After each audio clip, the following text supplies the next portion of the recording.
வணக்கம் மக்களே, இன்னைக்கு நம்ம பார்க்க போற இது வந்து ஒரு வெப் சீரிஸ். அது பேர் வந்து பத்தல் லோக், பாதாள உலகம் அப்படின்னு தமிழ்ல சொல்லலாம்.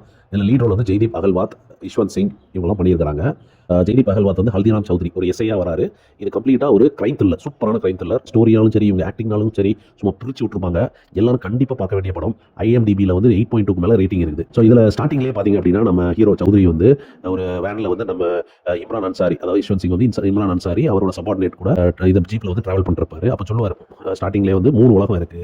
அவரோட கருத்தாக சொல்லுவார். ஒன்று வந்து மேல் உலகம், நடுவுல உலகம், பாதாள உலகம். மேல் உலகத்தில் பெரிய பெரிய பணக்காரங்களாம் இருக்கிறாங்க. நடுவுல உலகங்களில் மிடில் கிளாஸ் நம்மள மாதிரி போலீஸ்காரங்க, கவர்மெண்ட் வேலை பார்க்குறவங்கலாம் இருக்கிறாங்க. பாதாள உலகத்தில் வந்து ரொம்ப பாவப்பட்ட மக்கள், ரொம்ப கஷ்டத்தில் இருக்கிறவங்க, பணமே இல்லாத கஷ்டம் அடித்தட மக்கள் எல்லாமே பாதாள உலகம் அப்படிங்கிற மாதிரி சொல்றாரு. ஸோ இந்த பாதாள உலகத்தை வச்சு தான் மேலே இருக்கக்கூடிய 2 தட்டு மக்களும் வாழ்றாங்க. அவங்கள சாப்பிட்டு தான் வாழ்றாங்க அப்படிங்கிற மாதிரிலாம் சொல்றாரு. அப்படி குடிச்சிட்டுலாம் வளர்றாரு, கெட்ட வார்த்தைலாம் பேசுறாரு. இதனாலேயே அவருக்கு என்ன ஆகுது அப்படின்னா, அவர் யாரையும் ரொம்பலாம் ஸ்ட்ரைட் ஃபார்வர்டாக இருக்கிறனால யாருக்கும் அவரை ரொம்ப பிடிக்க மாட்டேங்குது. ஒரு ஃப்ளாப்பான ஒரு இசையாகவே இருக்கிறாரு.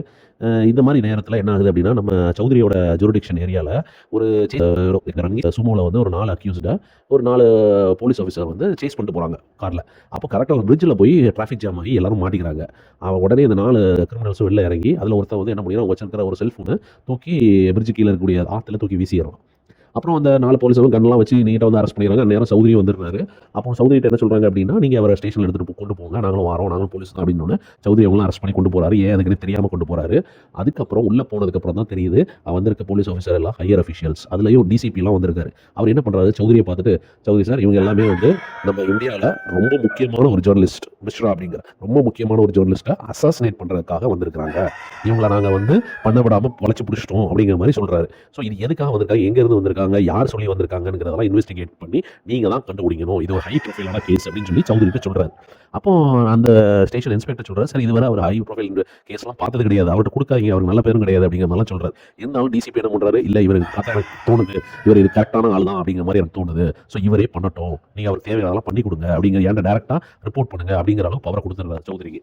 இதை கேட்டது சௌத்ரிக்கு ரொம்ப பயங்கர சந்தோஷம். ஏன்னா ரொம்ப நாள் ப்ரொமோஷன் வாங்கல அவருக்கு என்ன அப்படின்னா, இந்த கேஸ் அப்படின்னா நம்மளுக்கு ப்ரொமோஷன் கிடைச்சிரும், நல்ல மதிப்பு கிடைச்சிரும் அப்படிங்கிற எண்ணத்தில் என்ன பண்ணுறாரு, இந்த கேஸை வந்து பயங்கர டீட்டெயிலாக இன்வெஸ்டிகேட் பண்ண ஆரம்பிக்கிறாரு. 4 பேரையும் தனித்தனியாக இன்வெஸ்டிகேட் பண்ணுறாரு. முதல்ல எங்கே இருந்தாங்க, எங்கே தங்கி இருந்தாங்க, என்னெல்லாம் பேசுகிறாங்க, அந்த வீட்டெல்லாம் கேட்டு தெரிஞ்சுக்கிறாரு.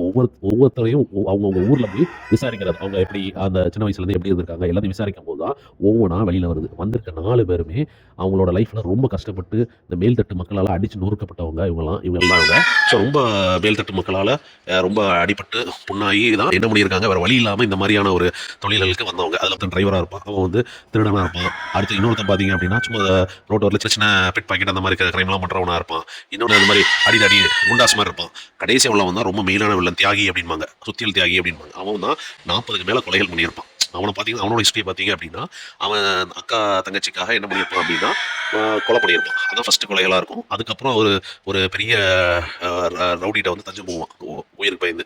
அதுக்கப்புறம் அவருக்காக நிறைய கொலைகள் பண்ணிட்டு இருந்திருப்பான். சரியா? ஸோ இவன் தான் அதில் மெயினான ஆள், தியாகின்றவன் தான். அவனுக்கு சப்போர்ட் பண்ணுறதுக்கு மற்ற எல்லாருமே வந்திருப்பாங்க. அதுலேயும் ஒருத்தர் வந்து லேடி மாதிரி கெட்டப் போட்டு வந்திருப்பான். அதுவுமே வந்து ஒரு பெரிய ஸ்டோரி இருக்கும். சரிங்களா? இது வந்து இந்த மாதிரி 4 பேரையும் பற்றி கரெக்டாக புரிஞ்சுக்குவார். அப்புறம் தான் இந்த தியாகிங்கிற ஊருக்கு போகும்போது அவருக்கு நிறைய டவுட் வரும். சரியா? எதுவுமே டேலி ஆகாது. அப்போ சித்ரகோட் அப்படிங்கிற ஊருக்கு போவார். போய் இன்வெஸ்டிகேட் பண்ணும்போது எல்லாமே அந்த சித்ரகோட்டோட லிங்க் ஆயிருக்கும். பண்ணும்போது தான் அவருக்கு தெரியும், இது எல்லாமே வந்து ஒரு செட்டப் அப்படின்ட்டு. செட்டப் வந்து ஸ்கெட்ச் வந்து மிஸ்ராக்கு போட்டது கிடையாது, இந்த 4 பேருக்கும் போட்டது. இந்த 4 பேரையும் மிஸ்ராவை கொள்ற மாதிரி ஒரு செட்டப் கிரியேட் பண்ணி இந்த 4 பேரையும் போட்டு தள்ளுறது தான் அந்த செட்டப்போட ஃபுல்லான பிளானு. அதை போட்டு தள்ளுறது யார் அப்படின்னா, இந்த பின்னாடி வந்து 4 போலீஸ் தான். அதுவும் முக்கியமாக அந்த டிசிபி தான் இவங்களாம் போட்டு தள்ளுறதுக்கு. ஆனால் டிராஃபிக் வந்து எல்லாருமே ஜேர்னலிஸ்ட் எல்லாருமே இருந்து சௌத்ரி வந்தனால அவரால் போட்டு தள்ள முடியல, என்கவுண்டர் பண்ண முடியல. அப்படிங்கிறத யார் சொல்லி அவர் இதெல்லாம் பண்ணுறாரு அப்படின்னா, ஒரு பெரிய பொலிட்டிஷியன், பொலிட்டிக்கல் லிங்க், ஒரு பெரிய டானோட அந்த ரவுடிஸோட லிங்க் இதெல்லாம் இருக்குது. இப்போ யார் அந்த இவங்களுக்கு ஆர்டர் கொடுத்துருக்கா அப்படிங்கிறதையும் அவர் என்ன பண்ணுறாரு, பயங்கரமாக இன்வெஸ்டிகேட் பண்ணி உயிரையே புனைய வச்சு கண்டுபிடிச்சிடுறாரு. கண்டுபிடிச்சிட்டு நேராக வந்துடுறாரு. வந்து நம்ம டிசிபிட்டே இந்த மாதிரி கண்டுபிடிச்சிட்டேன் அப்படிங்கிற விஷயத்தெல்லாம் சொல்கிறார். டிசிபி செம ஷாக்கு. ஏன்னா இவன் ஒன்றுக்கு ஆவாத போலீஸ்னு சொல்லி ஒன்று போட்டா, இவன் எல்லாத்தோட பயங்கரமாக எல்லாரும் இன்வெஸ்டிகேட் கண்டுபிடிச்சிட்டான் அப்படின்னு சொல்லி அவர் த்ரில்ல ஸ்டன் ஆகிட்டார். சரிப்பா, இது வந்து பெரிய சமாச்சாரம், நீ இதை டிஸ்க்ளோஸ் பண்ணுறதுனாலே ஒன்றும் ஆக போகிறது இல்லை, அதெல்லாம் அப்படியே விடு அப்படின்னு சொல்கிறாரு. உடனே இவன் அதையும் விட்டுட்டு இதை வந்து வெளியிலே சொல்லக்கூடாது, அப்படியே கம்மக்கமாக விட நான் பார்த்துக்கிறேன் அப்படின்ட்டு விட்டுறாரு. அவ்வளோ அதோட கிட்டத்தட்ட முடியுது. அவர் நேரம் மிஸ்ராட்ட போய், தம்பி இது உனக்கான இதெல்லாம் கிடையாது, இது வேற லிங்க், அதனால அதுக்குள்ள மிஸ்ரா என்ன பண்ணிடுறாரு, பாகிஸ்தான்லேருந்து என்னை ஆள் அனுப்பியிருக்காங்க, கொள்ள வராங்க அப்படி இப்படின்னு சொல்லி அவருக்கு அட்வர்டைஸ்மெண்ட் கொடுத்து அவரோட லைனில் பெரிய சக்ஸஸ் கிரியேட் பண்ணிடுறாரு அவர்.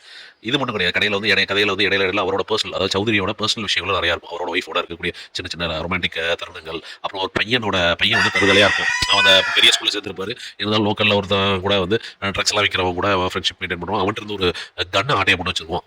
அதுக்கப்புறம் அந்த கண்ணை கண்டுபிடிச்சி சௌதரி வந்து அவனை லெஃப்ட் அண்ட் ரைட் வாங்கி, யாடா இந்த கண்ணு கேட்டால் அந்த பையன் சொல்ல மாட்டான் அவன் பையன். அதுக்கப்புறம் ஒரு கட்டத்தில் வழி இல்லாமல் என்ன ஆகும், சொல்கிற மாதிரி கண்ணை வந்து திருப்பி கொடுக்குற மாதிரி கேட்குற மாதிரி ஆன உடனே இவனை கூட்டு போவான். பையன் கூட்டு அந்த கண்ணை கொடுத்தவன்ட்ட கூட்டு போய் அவன் சௌதரி வந்து அந்த ரவுடியெல்லாம் அடிச்சு தும்சம் பண்ணிடுவான். அதை பார்த்த உடனே நம்ம பையனுக்கு அவங்க அப்பா மேலே வந்து முதல்ல மரியாதையே இருக்காது.